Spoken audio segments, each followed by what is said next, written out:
discussion. Now, what do you guys think about those statistics, those charts, and that graph? Well, I think that was really good. That was really thorough. You brought up a lot of good points there, and it's important to remember that there's always this big focus on like marriage equality and the fight towards that, and it's getting really close. It's actually it's going to go to the Supreme Court this year, I think, and it should be a favorable result. I can't see it, even with the Supreme Court we have right now. I can't see it going the other way. Justice Kennedy has been very gay friendly, so they should at least have the 5 votes to finally officially make it national.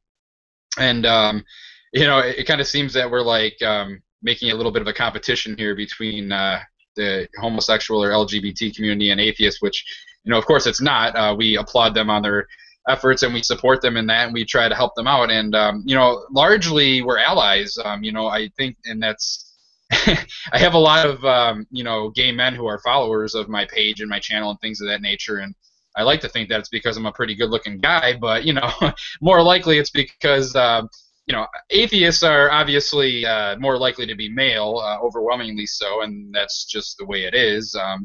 And all is with the religious, it's pretty much the anti-homosexual ideology is very firmly rooted in religion, and so you get most homosexuals are going to end up being atheists, or they're going to shun religion because they're not accepted in that community generally.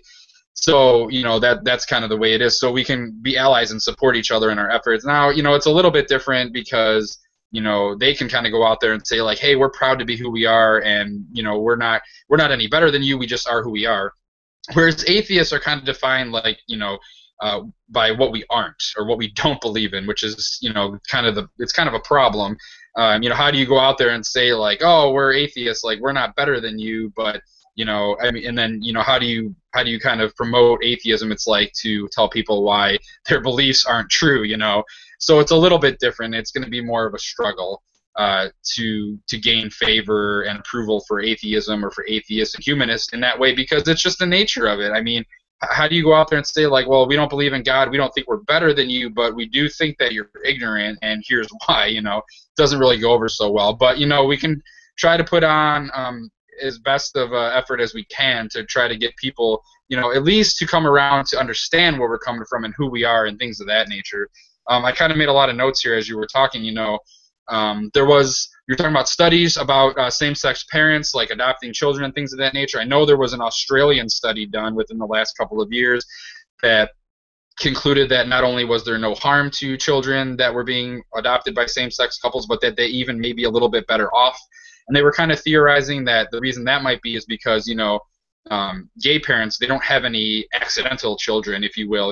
They're going out and adopting children purposely because they want children, they want to raise them, whereas people who are conceiving children may or may not be qualified or fit or prepared to be having children. So there's still studies being done, but I can't see there being any negative effect to that, really. That's just more, another way that anti-homosexual people try to argue that it's not good for children and all that kind of things.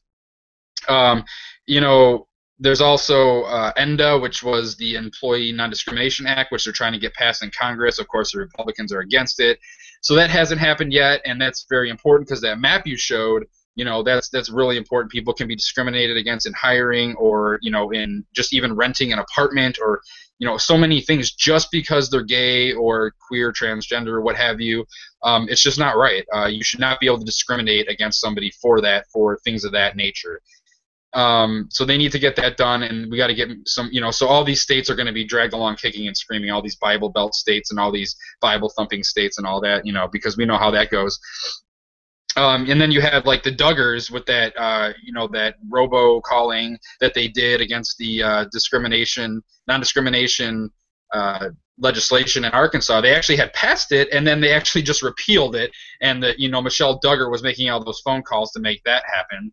So you still have that going on. And then you had the situation in Houston, Texas, where the mayor was trying to subpoena all the pastors' like sermons and stuff because basically it was the same, similar situation. They were having this either non-discrimination legislation or something related to gender-neutral bathrooms, something along those lines. They were trying to pass that, and of course all the churches were against it. And basically it passed, and then all the churches were trying to sue the city, saying that they rigged it, or something along those lines. So we have all these fights going on. We still need to support them, but they serve as kind of a model of how we as atheists can go about garnering favor and encouraging people to come out of the closet. And when I can kind of speak from experience, because when I was a Christian myself, I was very pedantic, very self-righteous. I basically use my religion as a vehicle for my bigotry against homosexuals. I can fully admit it. Like, I just pretty much thought that was gross. I didn't like it. And you're not just going to come out and say that, oh, well, I don't like that, so I don't like you, or I hate what you do. I mean, religion, and it's a very useful vehicle or a tool for kind of having an excuse for why you feel that way, or why you want to justify oppressing someone else. So you kind of have to understand that that's where a lot of people are coming from, and really just educate them and come at them with these explanations, and keep that in mind when going forward. So, GE, go ahead if you have anything to say. Hey, real quick, you mentioned the Fayetteville, Arkansas thing, and I actually have a comment from Herodas, who says, my hometown of Fayetteville, Arkansas recently repealed an anti-discrimination law in a 52-48 public vote. 500 votes would have made a difference to so many LGBT people. I would urge anyone undecided on these issues to do some research and educate themselves, then get out there and vote for equality and human rights.